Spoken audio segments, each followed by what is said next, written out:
Shibone Besami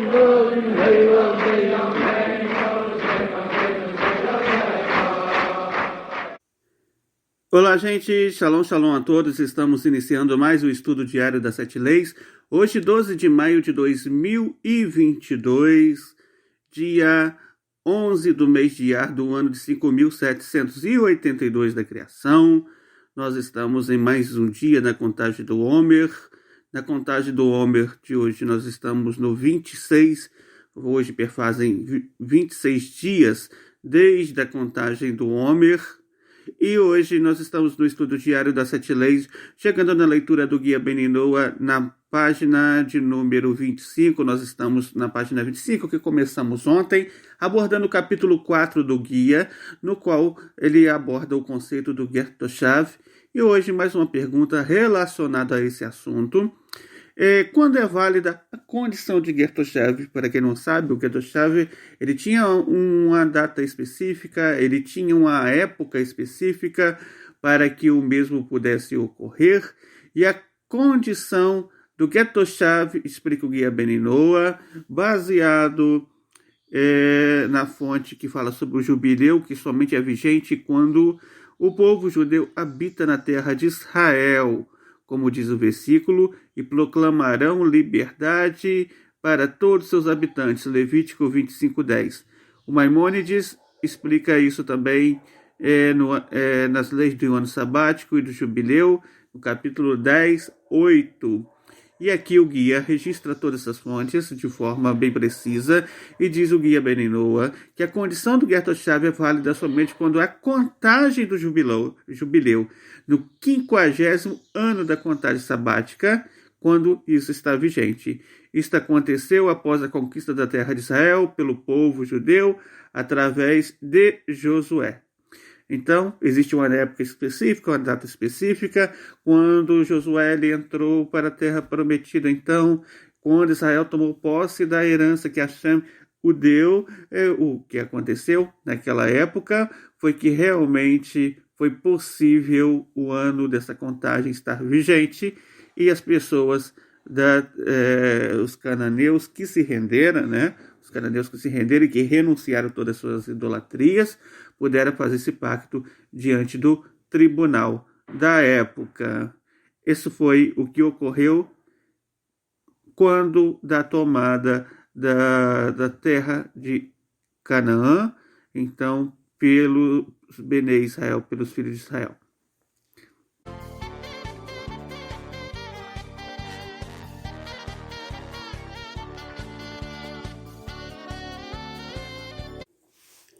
Continuando o nosso estudo diário das 7 leis de hoje, nós estamos na mitzvah diária, a mitzvah diária de Birat Hashem.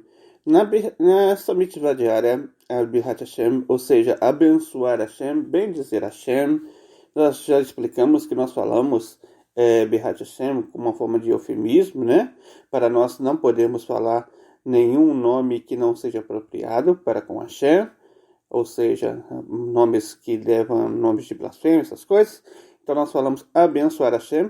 No entanto, apesar de falarmos abençoar Hashem, tem muito a ver também essa mitzvah com abençoar Hashem. Ou seja, você falar bem, falar coisas que... Porque o princípio de alguém blasfemar é deixar de falar coisa boa, correto? Então esse é um dos princípios. Então nós estamos na primeira ramificação que nós entramos ontem. A primeira ramificação é a ramificação de Emunah Hashem, ou seja, de reconhecer a existência de Deus. E daqui nós aprendemos lá em Êxodo 20, versículo 2, que está escrito: Eu sou Hashem, seu Deus. Ontem nós já vimos que devemos aceitar que Deus definitivamente é o Criador do universo. E hoje nós vamos ver que não somente é suficiente aceitarmos isso, que o universo tem um Criador, mas devemos aceitar da maneira como é expresso dentro da Sagrada Torá. A Sagrada Torá, ela vai dizer que nós devemos reconhecer a Deus, a sua unidade e a sua indivisibilidade, que ele, e somente ele, governa diretamente toda a sua criação espiritual e física, também conhecido como aceitar o jugo dos céus. Então daqui nós aprendemos que está escrito lá em Devarim, capítulo 6, versículo 4, ouve Israel, Hashem Elokeinu, Hashem Echad. Ou seja, ouve Israel, o Eterno é nosso Criador, o Eterno é um. Então daqui nós aprendemos que devemos reconhecer a unicidade de Hashem. Está escrito isso lá no Sefer Hinuri 417, que fomos ordenados a aceitar que Deus, que Ele seja bendito, que é o motor de toda a existência, o mestre de tudo, é um sem qualquer combinação. E essa ordem não apenas uma declaração, mas o entendimento do Shema é: aceite de mim esta coisa, saiba e creia nela, que Hashem, que é nosso Deus, é um só. E os sábios de bendita memória disseram constantemente no Midrash, com a condição de unificar seu nome, a fim de aceitar o jugo do reino dos céus sobre si mesmo, ou seja, o reconhecimento da unidade da fé. A raiz dessa ordem é bem conhecida, pois é o alicerce da fé de todas as pessoas no mundo e é o pilar sólido no qual toda pessoa inteligente se apega. Ou seja, pelo Sefer Hinuri nós aprendemos que devemos reconhecer a existência de Hashem, sendo Ele uno e único. Isso significa também que nós devemos aceitar o jugo dos céus. Ou seja, quando nós proclamamos o Shema, nós não estamos dizendo apenas uma frase, nós estamos reconhecendo que Hashem está reinando sobre nós, que Ele reina, que Ele governa tudo que existe.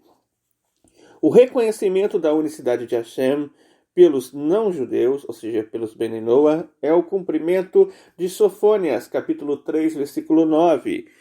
E quem diz isso é Urashi, no seu comentário sobre Devarim 6.4, e está escrito da seguinte forma: e ele será declarado no futuro o único Deus. Como está dito, pois então converterei os povos em uma linguagem pura, e que todos eles invoquem em nome de Hashem. E também é dito, naquele dia Hashem será um, seu nome um, conforme também disse Zacarias 14, versículo 9. Então daqui nós aprendemos que Urashi disse lá atrás que no futuro os não-judeus, os Bnei Noach, acreditariam e confessariam com suas próprias bocas que Hashem é uno e único. E isso significa dizer um refinamento de língua, ou seja, um consertar na linguagem de todos os povos para que invoquem Hashem. Como que invocam Hashem? Através do Shema, onde todos invocam Hashem. E o Hida diz que os Bnei Noach devem recitar o Shema. O Hida, ele diz isso no livro citado pelo Rebbe de Lubavitch. O livro é Para Aperfeiçoar o Mundo, chamado do Rebbe de Lubavitch para ensinar o Código de Noah para toda a humanidade, parte 4, capítulo 1, página 152, no qual é dito que o sábio líder Hita, que é o rabino Haim Yosef David Lai Ben Tzhak Zerahia, que viveu de 1724 até 1806, ele relatou e disse a um certo gentil que ele encontrou numa hospedagem. E esse gentil disse para ele, se chegou para ele e disse que acreditava no Deus de Israel. Então o Hida, ele resolveu examinar isso. Como que pode ser isso? Será que ele acredita? Então, depois do Hida averiguar bem certinho, ele disse para esse mesmo jovem que ele fizesse o Shema Israel de manhã e à noite e cumprir os mandamentos de Noah, ou seja, as 7 leis de Noah. E tenha cuidado para não adorar um parceiro de Deus em qualquer forma. Creia apenas na unidade absoluta de Deus. Ele aceitou isso e disse que oraria apenas ao Deus de Israel. Agora a pergunta que o Rebbe faz aqui: por que o Hida influenciou um gentil a acreditar na unidade absoluta de Hashem primeiro e só então instruiu a cumprir cuidadosamente os mandamentos de Noé? Vamos entender isso por meio da declaração midrástica sobre os 2 primeiros versículos dos 10 pronunciamentos, onde é dito: você não terá outros deuses diante de mim. Por que isso foi dito? Porque Deus primeiro disse: eu sou Hashem, seu Deus. Isso é comparável a um rei que entrou em um país. Seus servos lhe disseram: faça decreto sobre eles. Ele respondeu a eles: somente quando eles aceitarem minha soberania sobre eles mesmos, poderei fazer decreto sobre eles. Pois se eles não aceitarem minha soberania, eles também não aceitarão meus decretos. Conforme Merritá 23. O mesmo ocorre com relação à obrigação do judeu de influenciar os gentios. Deve-se primeiro influenciar os gentios a aceitar a soberania divina e só então encorajá-los a seguir em detalhes o código de Noé, ou seja, as 7 leis de Noé. Então daqui nós aprendemos que o Rida ensinou que um Benoa ele deve recitar o Shema 2 vezes, ou seja, pela manhã ao acordar e pela noite antes de dormir. E não somente isso, que ele deve cumprir as 7 leis, e não somente cumprir as 7 leis, como também ele não deve outorgar parceiros a Deus, deve adorar somente o Deus de Israel. Então, dessa forma, nós aprendemos que o Rida disse que o Shema é uma parte importante que os Bnei Noah devem fazer ao acordar e antes de dormir, proclamando e aceitando sobre si o jugo dos céus, a soberania de Deus sobre a vida dele e o governo de Deus sobre a vida deles também. E é isso que nós aprendemos no estudo diário de hoje.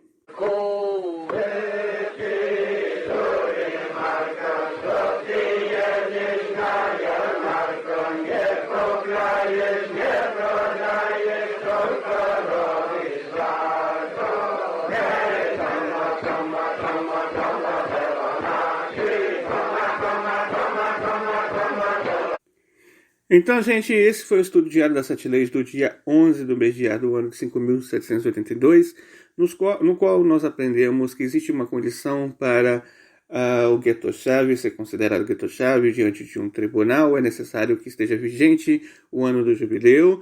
E vimos também não somente isso, mas vimos também que nós devemos fazer o Shema, entender a unidade, a unicidade de Deus, que Ele é uno e único e não há nada além dele, que nós devemos fazer isso diariamente, pela manhã, ao acordar, e pela noite, antes de dormir, fazer o Shema. Então, nós aprendemos também que quando nós fazemos isto, aceitamos sobre nós o jugo dos céus, reconhecemos que Hashem, Ele governa sobre a nossa vida, que Ele é o nosso rei, nosso soberano, e é isso que nós aprendemos no estudo de hoje.